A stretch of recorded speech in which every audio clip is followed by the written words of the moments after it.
Nucleic ആസിഡിൽ 3 components ഉണ്ട്: phosphate, nitrogen base, sugar. അപ്പോൾ മുന്നത്തെ ഒരു വീഡിയോയിൽ ഷുഗറിനെ പറ്റി നമ്മൾ ചെയ്തിട്ടുണ്ടായിരുന്നു. അതിൻ്റെ സ്ട്രക്ചറും എന്ത് ടൈപ്പ് ഓഫ് ഷുഗറാണ് കാണുന്നത് എന്നുള്ളതൊക്കെ പറഞ്ഞിട്ടുണ്ടായിരുന്നു. ആൻഡ് DNA എന്തുകൊണ്ടാണ് most accepted genetic material 2 type ഉണ്ട്: DNA ഉണ്ട്, RNA ഉണ്ട്. ഇതെന്തുകൊണ്ടാണ് DNA നമ്മൾ മോസ്റ്റ് ആക്സെപ്റ്റഡ് ജനറ്റിക് മെറ്റീരിയൽ എന്ന് ഒക്കെ പറഞ്ഞിട്ടുണ്ടായിരുന്നു. അപ്പോൾ ഈ വീഡിയോയിൽ നമ്മൾ നോക്കുന്നത് nitrogen base, type of nitrogen bases നോക്കും, ഫോസ്ഫേറ്റ് ഗ്രൂപ്പിനെ നോക്കും, പിന്നെ എങ്ങനെയാണ് ഒരു പോളിന്യൂക്ലിയോടൈഡ് ചെയിൻ ഫോം ചെയ്യുന്നതെന്ന് നോക്കും. ഓക്കെ, അപ്പോൾ ഫസ്റ്റ് നൈട്രജൻ ബേസസ് നോക്കുകയാണെങ്കിൽ നമുക്കിതിൽ 2 പേരെ കാണാൻ പറ്റും: പ്യൂരിൻ ആൻഡ് പിരമിഡിൻ. ഇതിൽ നോക്കുമ്പോൾ തന്നെ പ്യൂരിൻ എങ്ങനെയാണ്? ഒരു ബൾക്കി സ്ട്രക്ചറാണ് അല്ലേ? അപ്പോൾ ഒരു പിരമിഡിനായിട്ട് ഒരു ഇമിഡിസോൾ റിങ് ഫ്യൂസ് ചെയ്ത് കഴിഞ്ഞാൽ നമുക്കതിനെ പ്യൂരിൻ എന്ന് വിളിക്കാം. അല്ലെങ്കിൽ എന്ത് പറയാം? 6 മെമ്പേർഡ് റിങ്ങിൽ ഒരു 5 മെമ്പേർഡ് റിങ് ഫ്യൂസ് ചെയ്തതാണ് പ്യൂരിൻ. പിരമിഡിൻ്റെ സ്ട്രക്ചർ നോക്കിക്കേ. ഈ റിങ് തന്നെയല്ലേ ഇവിടെ കാണുന്ന റിങ് അല്ലേ? ഈ റിങ്ങിലേക്ക്, പിരമിഡിനിലോട്ട് ഒരു ഇമിഡസോൾ റിങ് ഫ്യൂസ് ചെയ്തു. ഇമിഡസോൾ റിങ് എന്ന് പറയുന്നത് 5 മെമ്പേർഡ് റിങ് ആണ്. എല്ലാ 5 മെമ്പേർഡ് റിങ്ങും ഇമിഡസോൾ റിങ് ആണോ? അല്ല. 5 മെമ്പേർഡ് റിങ്ങിലോട്ട് 2 നൈട്രജൻ ആറ്റം പ്രസൻ്റ് ആണെങ്കിൽ അതിനെ നമ്മൾ ഇമിഡസോൾ റിങ് എന്ന് പറയും. ഓക്കെ, ഇനി പിരമിഡിൻസ് നോക്കുകയാണെങ്കിൽ പിരമിഡിനിൽ നമുക്ക് 3 പേരെ കാണാൻ പറ്റും: തൈമിൻ, സൈറ്റോസിൻ ആൻഡ് യുറാസിൽ. ഇത് DNA കാണുന്നത് തൈമിനും സൈറ്റോസിനും, RNA കാണുന്നത് യുറാസിലും സൈറ്റോസിനാണ്. അതെന്തുകൊണ്ടാണ് ആ ഡിഫറൻസ് എന്ന് നമുക്ക് നോക്കാം. ഓക്കെ, ഇനിയിപ്പോൾ ഇതിൻ്റെ സ്ട്രക്ചർ നോക്കുകയാണെങ്കിൽ നമുക്ക് ബേസിക് സ്ട്രക്ചർ വെച്ചിട്ട് പറയാം. പിരമിഡിനിൽ ഓക്കെ, ഇപ്പോൾ 4th പൊസിഷൻ അല്ലേ? ഈ 4th പൊസിഷനിൽ Hന് പകരം ഇവിടെ ആര് വന്നു? ഒരു കീറ്റോ ഗ്രൂപ്പും. 2nd പൊസിഷനിലും ഇവിടെ CHന് പകരം ഇവിടെ ഒരു കീറ്റോ ഗ്രൂപ്പ് വന്നു വിചാരിക്കുക. ഇതെന്തിൻ്റെ സ്ട്രക്ചറായി മാറും? യുറാസിലാവും. ഓക്കെ, അപ്പോൾ 2,4-ഡയോക്സി പിരമിഡിനാണ് യുറാസിൽ. ഇനി ഇവിടെ 5th പൊസിഷനിലോട്ട് ഒരു CH3 മീഥൈൽ ഗ്രൂപ്പും കൂടി പ്രസൻ്റ് ആണെങ്കിൽ അത് ആരായി മാറി? തൈമിനായി മാറി. അപ്പോൾ യുറാസിലും തൈമിനും തമ്മിലുള്ള ഡിഫറൻസ് എന്ന് പറയുന്നത് ഈ 5th പൊസിഷനിൽ കാണുന്ന മീഥൈൽ ഗ്രൂപ്പിൻ്റെ വ്യത്യാസം മാത്രമേ ഉള്ളൂ. അപ്പോൾ 2,4-ഡയോക്സി പിരമിഡിൻ എന്ന് പറയുന്നത് യുറാസിലും 2,4-ഡയോക്സി 5-മീഥൈൽ എന്ന് പറയുന്നത് തൈമിനുമാണ്. അപ്പോൾ സൈറ്റോസിൻ ആരാന്ന് നമുക്ക് നോക്കാം.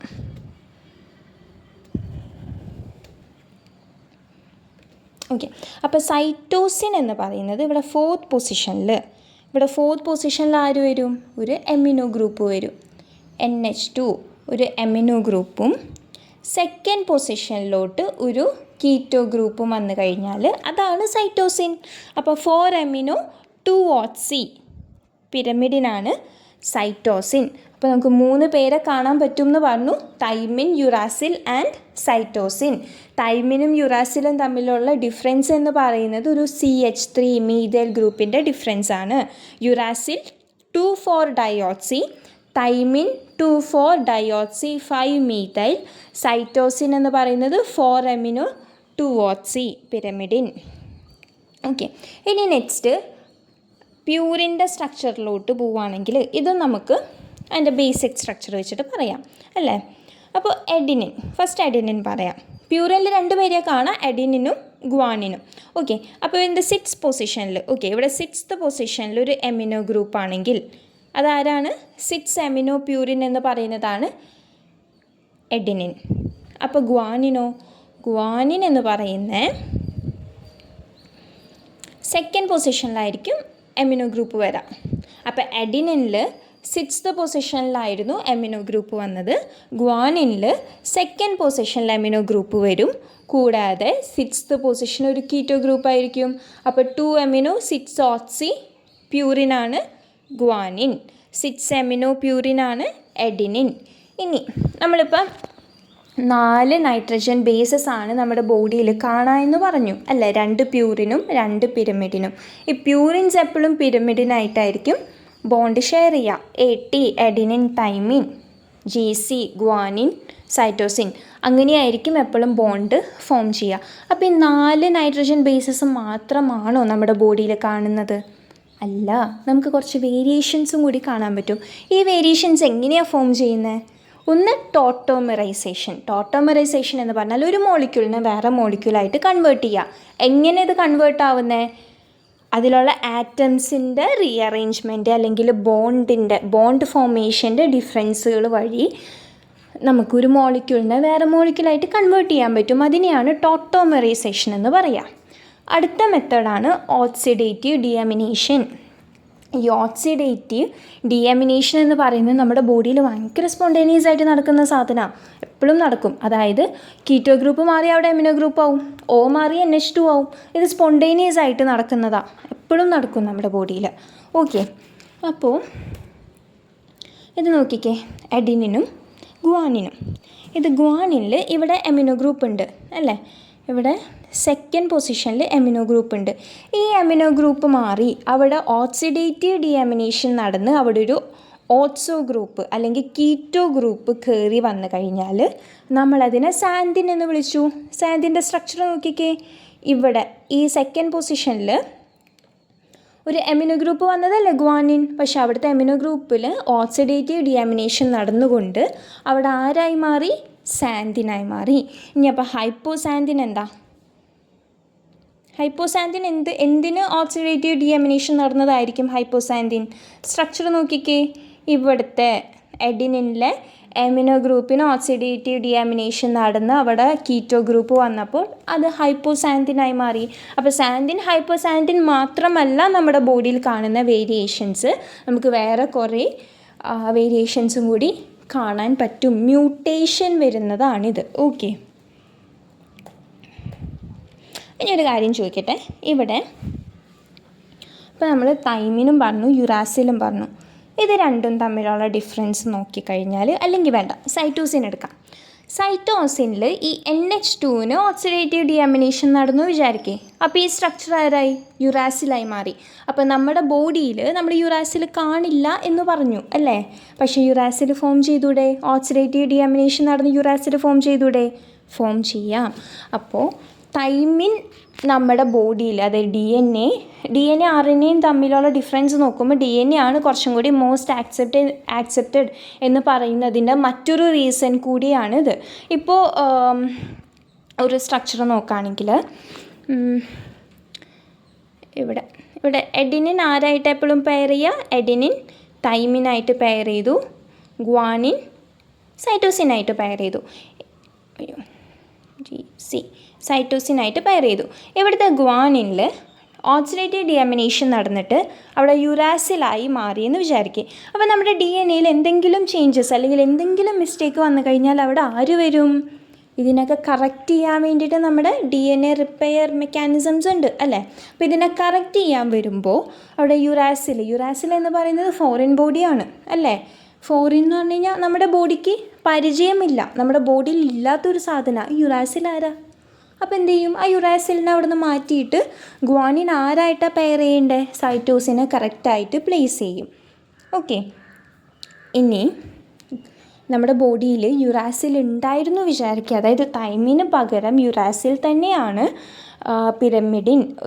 പിരമിഡിൻ ബേസായിട്ട് നമ്മുടെ ബോഡിയിൽ പ്രസൻറ്റ് ചെയ്തിട്ടുള്ളത് എങ്കിൽ ഇവിടെ യുറാസിൽ വന്ന സൈറ്റോസിനിൽ ഓക്സിഡേറ്റീവ് ഡിഅമിനേഷൻ നടന്ന് അവിടെ യുറാസിൽ ഫോം ചെയ്തിട്ടുണ്ടെങ്കിൽ ഓക്കെ, DNA റിപ്പയർ മെക്കാനിസംസ് വരുമ്പോൾ യുറാസിലാണോ മാറ്റേണ്ടത് ഗ്വാനിനാണോ മാറ്റേണ്ടതെന്ന് അവർക്ക് മനസ്സിലാവില്ല അല്ലേ. അപ്പോൾ യുറാസിലിന് പകരം അവിടെ ഗ്വാനിനെ മാറ്റിക്കളഞ്ഞു കഴിഞ്ഞാൽ അവിടെ മ്യൂട്ടേഷൻ സംഭവിച്ചില്ലേ?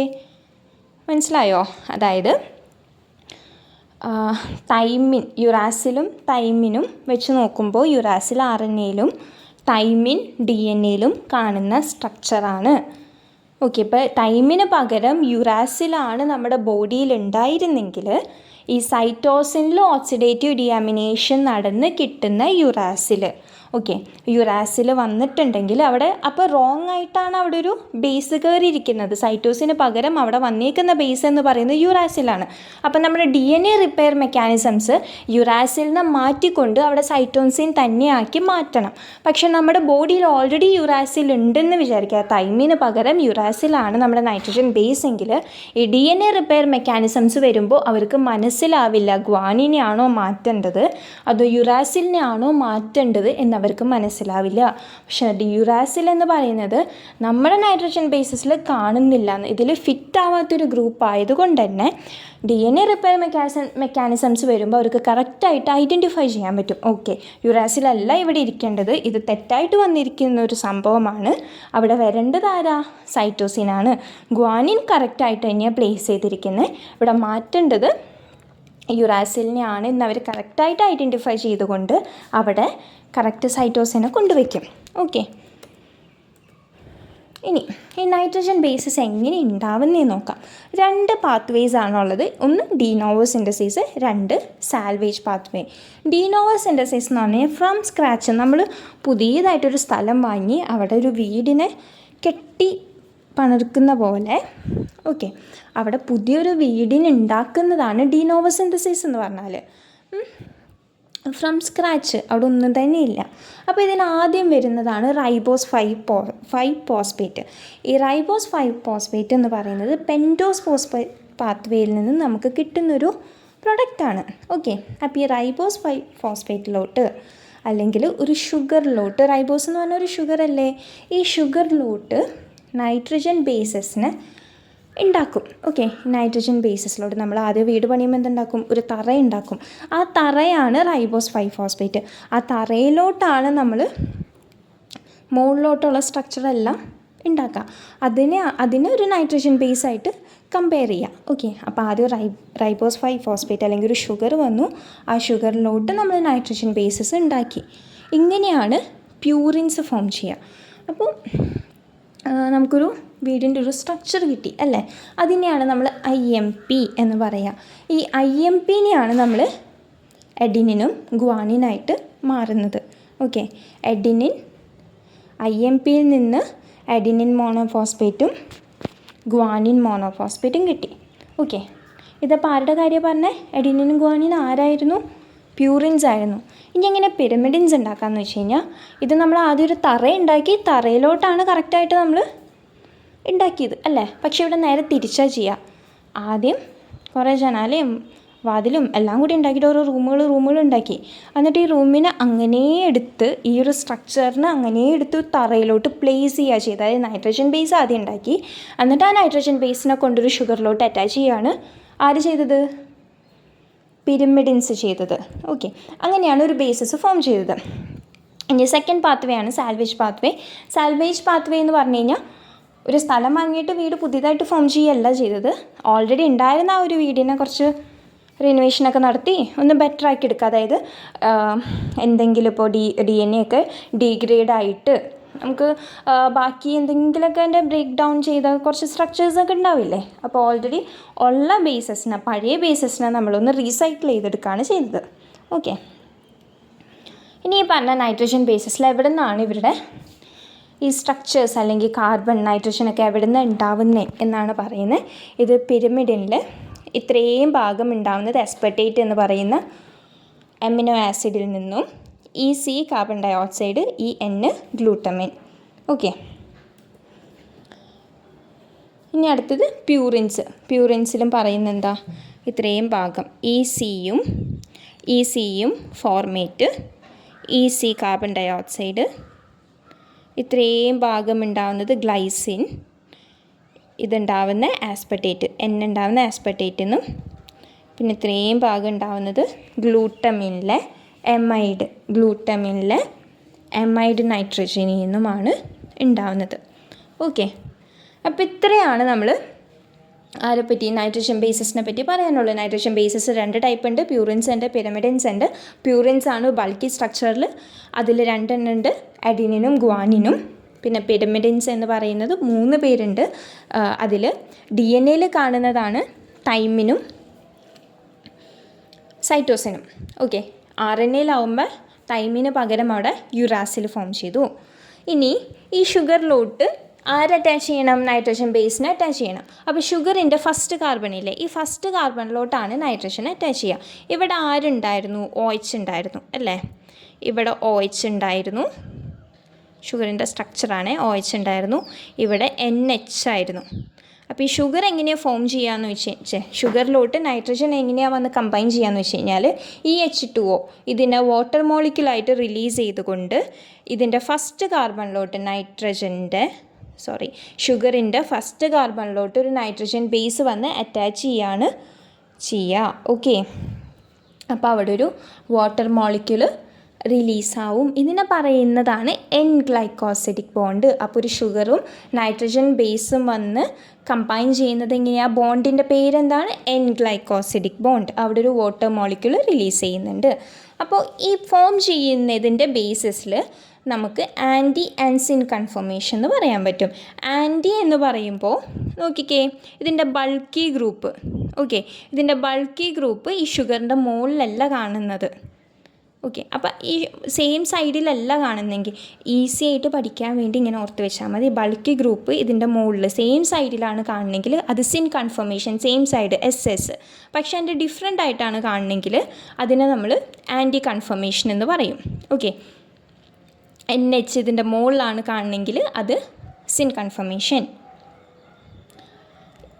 ഇത് പ്യൂറിൻസിൻ്റെ കേസാണ് പറഞ്ഞത്. പിരമിഡിൻസിൻ്റെ കേസ് പറയുമ്പോൾ ഇവിടെ നമ്മൾ ഈ ബൾക്കി ഗ്രൂപ്പിനെ വെച്ചിട്ടല്ലേ പറഞ്ഞത്, അതുപോലെ തന്നെ ഇവിടുത്തെ ബൾക്കി ഗ്രൂപ്പായിട്ട് ഇതിനെ ഓർമ്മ വയ്ക്കുക. ഓക്കെ, അപ്പോൾ ഈ ബൾക്കി ഗ്രൂപ്പ് ഇതിൻ്റെ മുകളിലാണ് കാണണമെങ്കിൽ അത് സിൻ കൺഫർമേഷൻ. ബൾക്കി ഗ്രൂപ്പല്ല, ജസ്റ്റ് ഓർമ്മ വയ്ക്കാൻ വേണ്ടി പറഞ്ഞതാണ്.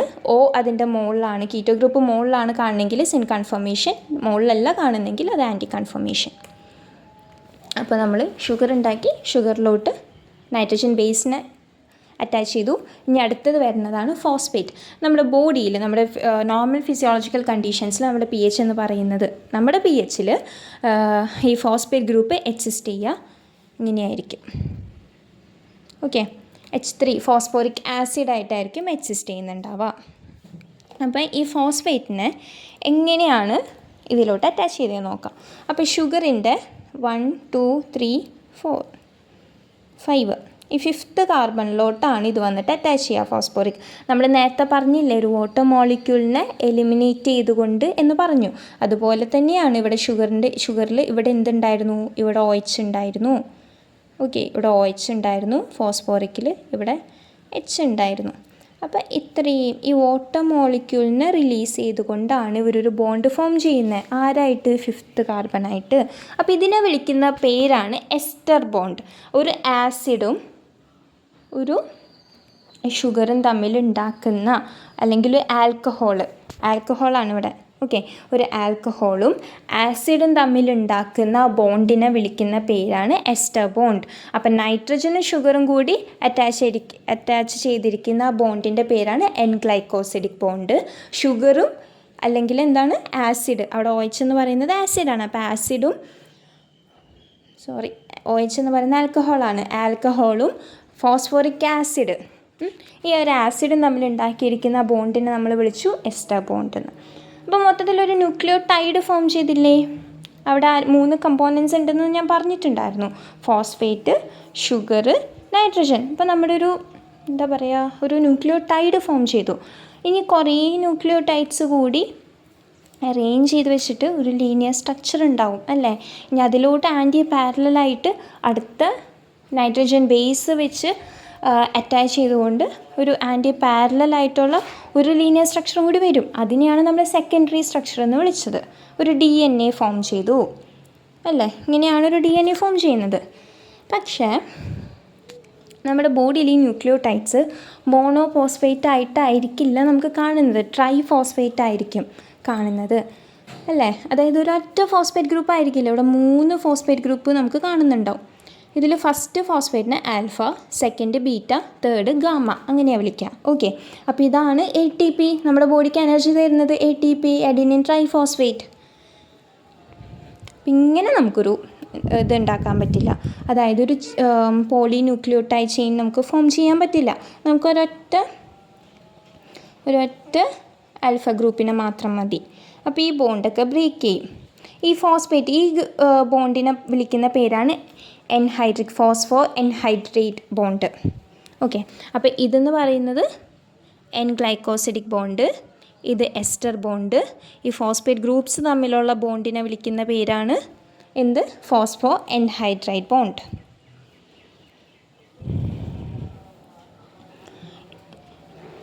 ഈ AMP എന്ന് പറയുന്നത് ഈ ഫോസ്ഫേറ്റ് ഗ്രൂപ്പ് 5th കാർബണിലോട്ട് തന്നെ വന്ന് അറ്റാച്ച് ചെയ്യണം എന്നില്ല, എവിടെ വേണമെങ്കിലും വന്ന് അറ്റാച്ച് ചെയ്യാം. അപ്പോൾ അതിനെ ബേസ് ചെയ്തിട്ട് നമുക്ക് കുറച്ച് പേരുകൾ വിളിക്കാം. ഇവിടെ 5th കാർബണിൽ ഇതിൻ്റെ സ്ട്രക്ചറാണ് ഇപ്പോൾ കാണിച്ചത്. 5th കാർബണിൽ വന്ന് അറ്റാച്ച് ചെയ്യുന്നത് എഡിനോസിൻ 5' മോണോഫോസ്ഫേറ്റ്. 2nd കാർബണിൽ OH വേക്കൻ്റ് ആയിരിക്കായിരുന്നില്ലേ, അത് ഫ്രീ ആയിരുന്നില്ലേ, അപ്പോൾ അവിടെ വന്നിട്ടാണ് അറ്റാച്ച് ചെയ്യണമെങ്കിൽ എഡിനോസിൻ 2 മോണോഫോസ്ഫേറ്റ്, എഡിനോസിൻ 3 മോണോഫോസ്ഫേറ്റ്. ഇനി ഇതിന് സൈക്ലിക്കായിട്ടും അറ്റാച്ച് ചെയ്യാൻ പറ്റും അല്ലേ. ഇവിടെ ഒരു O ഗ്രൂപ്പ് അറ്റാച്ച് ചെയ്തു, ഇവിടെ അടുത്ത ഓക്സിജൻ അറ്റാച്ച് ചെയ്തു, അപ്പോൾ അത് എഡിനോസിൻ 2,3 മോണോഫോസ്ഫേറ്റ്. സൈക്ലിക് AMP കേട്ടിട്ടുണ്ടോ? CAMP. Okay, cyclic AMP. അപ്പോൾ ഇതാണ് സൈക്ലിക് AMPയുടെ സ്ട്രക്ചർ എന്ന് പറയുന്നത്. 5th കാർബണിലോട്ടും 3rd കാർബണിലോട്ടും അറ്റാച്ച് ചെയ്തിട്ടുണ്ടാവും. എഡിനോസിൻ 3-5- മോണോഫോസ്ഫേറ്റ് എന്ന് പറയുന്നതാണ് നമ്മൾ സൈക്ലിക് AMP എന്ന് പറയുന്ന സ്ട്രക്ചർ. നമ്മുടെ ഇപ്പോൾ സെൽ സിഗ്നലിംഗ് ഒക്കെ പഠിക്കും, അതിൽ സെക്കൻഡറി മെസ്സഞ്ചേഴ്സായിട്ട് ആക്ട് ചെയ്യുന്നതാണ് ഈ സൈക്ലിക് AMP. അപ്പോൾ ഇത് ഓരോന്നിൻ്റെയും പേരുകളാണ്. ന്യൂക്ലിയോസൈഡ് എന്ന് പറഞ്ഞ ഒരു ഷുഗറും നൈട്രജൻ ബേസും കൂടി കൂടിയതാണ്. അപ്പോൾ എഡിനിനും ഷുഗറും കൂടി കൂടിക്കഴിഞ്ഞാൽ എഡിനോസിൻ, അതിലോട്ടൊരു ഫോസ്ഫേറ്റ് ഗ്രൂപ്പും കൂടി വന്നാൽ എഡിനോസിൻ മോണോഫോസ്ഫേറ്റ്, ഗുവാനോസിൻ മോണോഫോസ്ഫേറ്റ്, അതിൻ്റെ പേരുകളാണ്. ഇനി നെക്സ്റ്റ് നമുക്ക് എങ്ങനെയാണ് ഒരു പോളിന്യൂക്ലിയോടൈഡ് ചെയിൻ ഫോം ചെയ്യുന്നതെന്ന് നോക്കാം. ഓക്കെ, അപ്പോൾ ഇനി ഇതിൻ്റെ ഫസ്റ്റ് കാർബണിൽ നൈട്രജൻ ബേസ് വന്ന് അറ്റാച്ച് ചെയ്തു, 5th കാർബണിലോട്ട് ഫോസ്ഫേറ്റ് ഗ്രൂപ്പ് അറ്റാച്ച് ചെയ്തു. ഇനി നമ്മൾ 3rd കാർബണിലോട്ട് അടുത്ത ന്യൂക്ലിയോടൈഡിൻ്റെ ഫോസ്ഫേറ്റ് ഗ്രൂപ്പ് അറ്റാച്ച് ചെയ്യും. ഇവിടെയും റിലീസ് ചെയ്യുന്നത് ഒരു H2O, ഒരു വാട്ടർ മോളിക്യൂൾ റിലീസ് ചെയ്തുകൊണ്ട് ഇവിടെയും ഫോം ചെയ്യുന്നത് എസ്റ്റർ ബോണ്ടാണ്. അപ്പോൾ നമുക്ക് ഡൈ എസ്റ്റർ ബോണ്ട് നമുക്ക് കാണാൻ പറ്റും. ഓക്കെ, ഇത് ഒരു എസ്റ്റർ ബോണ്ടാണ്, ഇതും ഒരു എസ്റ്റർ ബോണ്ടാണ് അല്ലേ. അപ്പോൾ നമുക്ക് ഡൈ എസ്റ്റർ ബോണ്ടാണ് പോളിന്യൂക്ലിയോടൈഡ് ചെയിനിൽ നമുക്ക് കാണാൻ പറ്റാം. ഓക്കെ, ഇതാണ് ഒരു സ്ട്രക്ചർ, DNA-യുടെ സ്ട്രക്ചർ. 1st കാർബണിൽ നൈട്രജൻ, 3rd കാർബണിൽ അടുത്ത ന്യൂക്ലിയോടൈഡിൻ്റെ ഫോസ്ഫേറ്റ് ഗ്രൂപ്പ്, 5th കാർബണിൽ ഒരു ഫോസ്ഫേറ്റ് ഗ്രൂപ്പ് ഉണ്ട്. ഫോസ്ഫോ ഡയസ്റ്റർ ബോണ്ട്, ഇത് രണ്ടും ഫോസ്ഫോ ഡയസ്റ്റർ ബോണ്ടാണ്. അപ്പോൾ എൻഗ്ലൈക്കോസിഡിക് ബോണ്ട് വെച്ചിട്ട് ഷുഗറും നൈട്രജനും കൂടി അറ്റാച്ച് ചെയ്തു. എസ്റ്റർ ബോണ്ട് വെച്ചിട്ട് ഫോസ്ഫേറ്റ് ഗ്രൂപ്പ് 5th കാർബണിലോട്ടും അറ്റാച്ച് ചെയ്തിട്ടുണ്ട്. ആ ഷുഗറിൻ്റെ 3rd കാർബണായിട്ട് അടുത്ത ന്യൂക്ലിയോടൈഡിൻ്റെ ഫോസ്ഫേറ്റ് ഗ്രൂപ്പും അറ്റാച്ച് ചെയ്തിട്ടുണ്ട്. ഇനി ഇപ്പോൾ DNA പോളിമറീസ്, RNA പോളിമറീസ് എന്നൊക്കെ പറയുന്നത് എൻസൈംസ് ആണ്. ഇപ്പോൾ ഈ എൻസൈംസ് ഇല്ലെങ്കിലും ഈ പോളിന്യൂക്ലിയോടൈഡ് ചെയിൻ ഫോർമേഷൻ എന്ന് പറയുന്നത് നമ്മുടെ ബോഡിയിൽ നടക്കും. പക്ഷേ ഇത് കുറച്ച് ഈസി ആക്കാൻ വേണ്ടിയിട്ട്, ടൈം കുറയ്ക്കാൻ വേണ്ടിയിട്ട് നമ്മൾ യൂസ് ചെയ്യുന്ന എൻസൈംസ്, ഇപ്പോൾ DNA റെപ്ലിക്കേഷൻ, ട്രാൻസ്ക്രിപ്ഷൻ, ഇതിലൊക്കെ നമ്മൾ കാണുന്ന എൻസൈംസാണ് DNA പോളിമറീസ്, RNA പോളിമറീസ് എന്നൊക്കെ പറയുന്നത്. അപ്പോൾ ഈ പോളിമറീസ് എന്ന് പറയുന്ന 3 എസ്പെർട്ടേറ്റ് വരുന്ന, അല്ലെങ്കിൽ കാറ്റലിറ്റിക് ട്രയാഡ് എന്ന് വിളിക്കും നമ്മളതിനെ. ഓക്കെ, 3 എസ്പെർട്ടേറ്റ് വരുന്ന ഒരു എൻസൈമാണ് DNA പോളിമറേസ് എന്ന് പറയുന്നത്. ഇതിൽ നമുക്ക് ഡൈവാലൻ്റ് ആയിട്ടുള്ള കോഫാക്ടേഴ്സിനെ, 2 കോഫാക്ടേഴ്സിനെ കൂടി കാണാൻ പറ്റും. Ng2+, Mn2+, Zn2+. ഈ കോഫാക്ടേഴ്സ് പോസിറ്റീവ് ആയിരിക്കും അല്ലേ. അപ്പോൾ ഈ പോസിറ്റീവ് ആയിരിക്കണ ഈ കോഫാക്ടേഴ്സ് എന്ന് പറയുന്നത് എന്ത് ചെയ്യുമെന്ന് വെച്ച് കഴിഞ്ഞാൽ ഈ ഫോസ്ഫേറ്റ് ഗ്രൂപ്പിനെ ന്യൂട്രലായിട്ട് വയ്ക്കും അല്ല. ഇതൊരു നെഗറ്റീവ് ഗ്രൂപ്പ് അല്ലേ ഫോസ്ഫേറ്റ്. ഓക്കെ, ഇതിനെ ബൈൻഡ് ചെയ്തുകൊണ്ട് ഇതിനെ എന്ത് ചെയ്ത് വയ്ക്കും, പോസിറ്റീവായിട്ട് വയ്ക്കും അല്ലേ. അപ്പോൾ ഈ ഇവിടെ വരുന്ന ഷുഗറിൽ കാണുന്ന, ഇവിടെ തേർഡിൽ ഈ തേർഡ് OH ആയിട്ടായിരിക്കില്ലേ, തേർഡ് പ്രൈമിൽ കാണുന്ന OH അല്ലേ നെക്സ്റ്റ് വരുന്ന ന്യൂക്ലിയോടൈഡിനെ അറ്റാക്ക് ചെയ്യുക. അപ്പോൾ അതെന്ന് പറയുന്നത് എന്താണ്, നെഗറ്റീവാണ്. അവിടെ H ഇല്ല എന്നുണ്ടെങ്കിൽ നമ്മൾ നേരത്തെ പറഞ്ഞിട്ടുണ്ടായിരുന്നു, O എന്ന് പറയുന്നത് ന്യൂക്ലിയോഫൈലാണ്. അതായത് ഈ Oയും Hഉം കൂടി നിൽക്കുമ്പോൾ Hനാകെ കൂടെ ഒരൊറ്റ പ്രോട്ടോണേ ഉള്ളൂ. ആ പ്രോട്ടോണ് ഓക്സിജന് ഷെയർ ചെയ്തിട്ടായിരിക്കും ഈ ഹൈഡ്രജൻ നിൽക്കുന്നുണ്ടാവുക.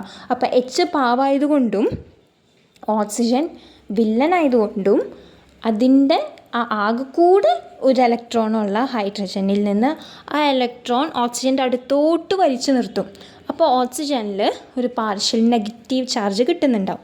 ഓക്കെ, അപ്പോൾ ഈ Mg2+ എന്തെന്ന് വെച്ച് കഴിഞ്ഞാൽ അത് പോസിറ്റീവ് ചാർജ് ആയിട്ടാണ് അതിൻ്റെ അടുത്തോട്ട് പോകുന്നത് അല്ലേ. അപ്പോൾ ഈ ഓക്സിജൻ വിചാരിക്കും ഓക്കെ എന്നാൽ അതിനെ കയറി പിടിക്കാം, എച്ചിനെ വിട്ട് കളയാമെന്ന് വിചാരിച്ചിട്ട് എച്ചിനെ വിട്ട് കളയും. അപ്പോൾ അവിടെ കംപ്ലീറ്റ്ലി നെഗറ്റീവ് ആയില്ലേ. പക്ഷെ നമ്മുടെ Mg2+ പറ്റിക്കും. അത് Mg2+ ആയിരിക്കില്ല അവിടെ ബൈൻഡ് ചെയ്യുന്നത്. ഇവിടെ ആരാ ബൈൻഡ് ചെയ്യുക? അവിടെ പോയിട്ട് ഈ ഫോസ്ഫേറ്റ് ഗ്രൂപ്പ് ബൈൻഡ് ചെയ്യും. ഈ ആൽഫ ഫോസ്ഫേറ്റ് ഗ്രൂപ്പ് അവിടെ ബൈൻഡ് ചെയ്യും. അപ്പോൾ ഈ റിയാക്ഷൻസ് ഈ പറയുന്ന എൻസൈംസ് ഇല്ലെങ്കിലും പോളിന്യൂക്ലിയോടൈഡ് ചെയിൻ ഫോർമേഷൻ നടക്കുന്നുണ്ട്. പക്ഷേ ഇത് കുറച്ചും കൂടി എളുപ്പമാക്കാൻ വേണ്ടിയിട്ട്, ഈ റിയാക്ഷൻ എളുപ്പമാക്കാൻ വേണ്ടിയിട്ട് നമ്മൾ യൂസ് ചെയ്യുന്ന എൻസൈംസ് ആണ് പോളിമറേസ് എൻസൈം. ഓക്കെ, അപ്പോൾ ഇതിൽ ഇത്രയും പറഞ്ഞു. ഷുഗറിൻ്റെ സ്ട്രക്ചർ പറഞ്ഞു. റൈബോസ് ആണ് കാണുന്ന സ്ട്രക്ചർ. ഒരു ഫിറാനോസ് റിംഗ് സ്ട്രക്ചറാണ് ഷുഗറിനുള്ളത്. RNAയും DNA തമ്മിലുള്ള ഡിഫറൻസ് പറഞ്ഞു. പിന്നെന്താ, ബീറ്റയാണ്. Okay, beta സ്ട്രക്ചറായിരിക്കും. നമ്മൾ ബീറ്റ എന്ന് പറഞ്ഞാൽ എന്താ, അതായത് OH എനോമറിക് കാർബണിലെ OH ഫിഫ്ത്ത് കാർബണിലെ ഒരു ഫിഫ്ത്ത് കാർബണും കൂടി ഒരു പ്ലെയിനിലാണ് നിൽക്കുന്നെങ്കിൽ, അല്ലെങ്കിൽ നമുക്ക് പറയാം എനോമറിക് കാർബണിലെ OH മുകളിലോട്ടാണ് നിൽക്കണമെങ്കിൽ അതിനെ നമ്മൾ ബീറ്റ എന്ന് വിളിച്ചു, താഴോട്ടാണെങ്കിൽ ആൽഫ എന്ന് വിളിച്ചു. പിന്നെ ഡി ഫോം ആണ് കാണാമെന്ന് പറഞ്ഞു. ആൻറ്റി കൺഫർമേഷൻ പറഞ്ഞു, സിൻ കൺഫർമേഷൻ പറഞ്ഞു. ഷുഗർ വക്കറിങ് കൺഫർമേഷൻസ് ഷുഗറിൻ്റെ വീഡിയോയിൽ ഡിസ്കസ് ചെയ്തിട്ടുണ്ടായിരുന്നു. പിന്നെ നൈട്രജൻ ബേസസിൻ്റെ കാര്യം പറഞ്ഞു. 2 ടൈപ്പ് ഓഫ് നൈട്രജൻ ബേസ് ഉണ്ടെന്ന് പറഞ്ഞു. ഫോസ്ഫേറ്റ് ഗ്രൂപ്പ് എങ്ങനെയാണ് ആഡ് ചെയ്യുന്നത് പറഞ്ഞു. 3 ബോണ്ടിൻ്റെ പേര് നമ്മൾ പഠിച്ചു. N glycosidic bond, ester bond, phospho anhydrate bond.